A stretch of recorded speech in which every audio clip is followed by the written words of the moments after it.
welcome to another fantastic episode of Blooming in Brisbane, our local gardening TV show. And on tonight's episode of Blooming in Brisbane, we're joined by Noel Burdett. But first, let's go to Claire Bickle.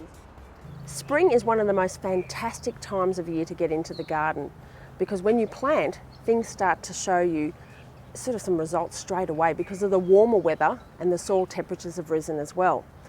I often deliver workshops on growing vegetables to people around Brisbane, and one of the growing concerns I find is that people seem to think that they can't garden because they're growing certain vegetables that aren't in season. And really, it is vitally important, if you're choosing the right vegetables at the right time of year, you should be guaranteed success with a few other top tips. So now we are here in spring. What can you grow? Not always what's available in the stores, but this is a snapshot of what you can grow now and should have great success with. Eggplants are absolutely in season now, and there's a whole range of eggplants to choose from these days. You've got the long, thin purple ones, your normal purple eggplants, white, even stripy ones. There's a whole range of interesting colours.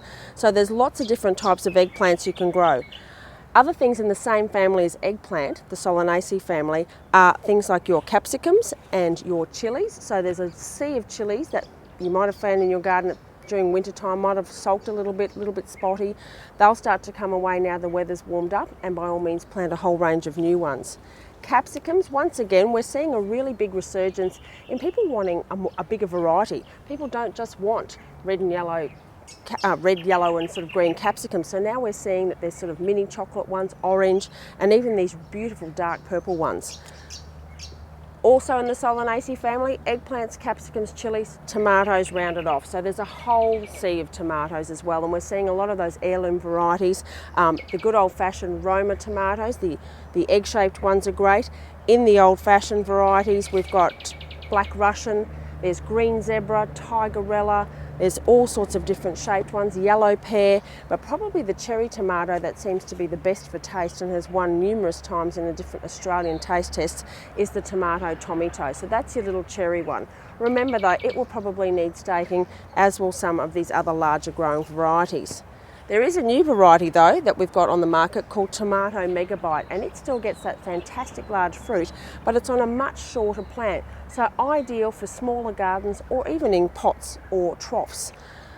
So that's a whole range of Solanaceae. Other things to look into are the cucurbit family, so all of your cucumbers, crystal apple, Lebanese, little bebe if you want to get into heirloom varieties, Armenian and so forth, zucchinis, green, yellow, whatever takes your fancy. Zucchinis can go in now along with squash.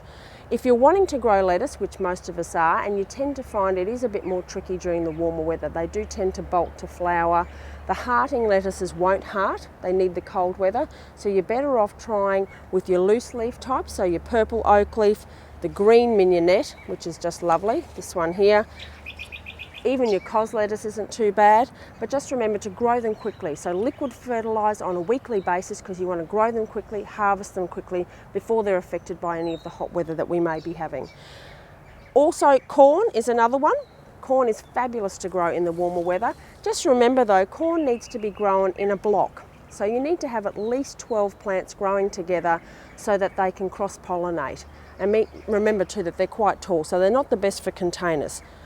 Other things that you can grow now that I don't have showcasing here, but all of your melons, so watermelon, things like rock melon, even your pumpkins are fantastic now. Remember they probably need a bit of space. There are some patio shorter compact varieties. If you want to get to some of the old-fashioned plants, rosellas can be planted now, okra as well, chocos can be planted. There's just so many different things you can plant. So that's a little showcase of getting it right. Choosing the right varieties is a sure way to start off with successful vegetable growing in the spring and summertime in southeast Queensland. You know, how hard is it to resist something so beautiful as this magnolia growing on a tree? This is called Felix. It's one of the largest flowering magnolias, and I hope you can get a chance to see how big this is in comparison to me. But it grows on a rather small plant, and it's been bred in New Zealand. You know, magnolias would have to be one of the most romantic and most sought after garden plants that we all want to grow in our gardens, yet not everywhere can grow them successfully. Magnolias enjoy a full sun position. They actually like a little bit of extra breeze flowing through their branches, and they're quite hardy and resistant to difficult sites.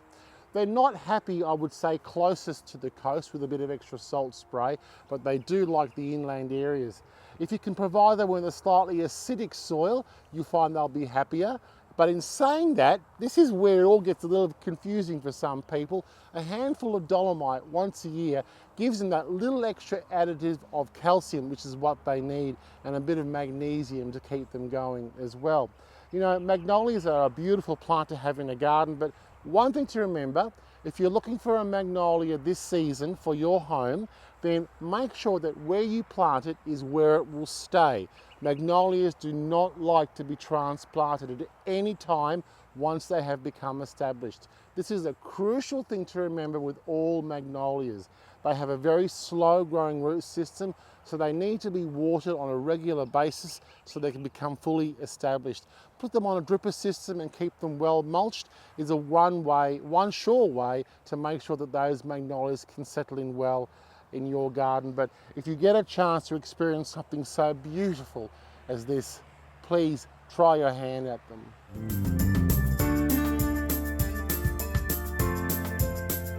Coming up on Blooming in Brisbane, Nick with bromelates.